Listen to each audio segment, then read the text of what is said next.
Hey class, I'm Brittany Young and this is my foreman speech. I had a hard time picking out a topic, but I decided to inform y'all about facts of Kentucky. Some you probably know about, some you might not. I thought it was pretty interesting myself to look those up. We'll start off with the Kentucky Derby.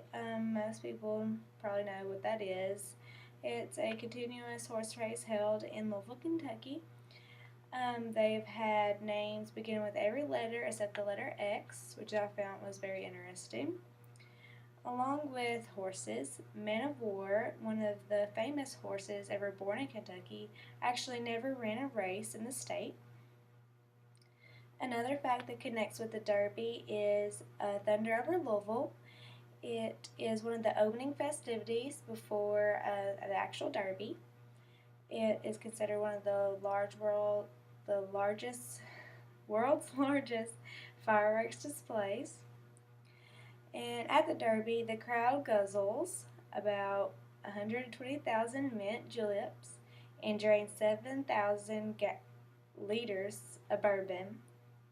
And speaking of bourbon, this beverage takes its name from Bourbon County, which it was first distilled. Let's see. Cumberland Falls in the Daniel Boone National Forest is one of the few places on Earth you might be able to see a moonbow, which I still like to know what that is. Richmond, Kentucky was almost chosen to be the nation's capital, but it lost to Washington, D.C. due to the fact it had a lack of seaports. According to Progressive Farmers magazine, Barron County has some of the state's most fertile soil and was named the best place to live. The Hatfield and McCoys was an actual feud of families after the Civil War. Colonel Sanders developed his secret recipe for fried chicken in Corbin, Kentucky. Traffic lights were invented in Paris, Kentucky by a former slave of the name Garrett Morgan. Bowling Green is the birthplace of all the little red Corvettes.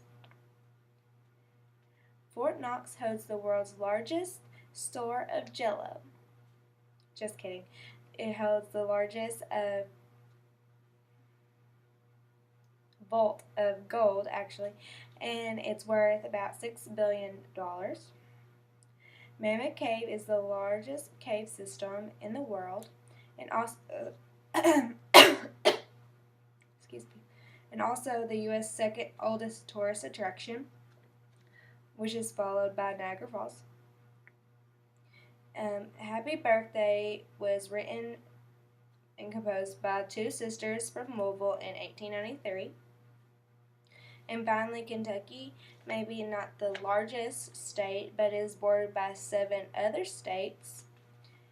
And I may be biased, but Kentucky is a pretty great state to live in.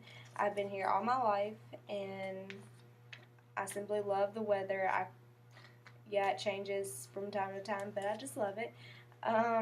It's beautiful, and I wouldn't trade it for the world. Thank you for listening to my speech.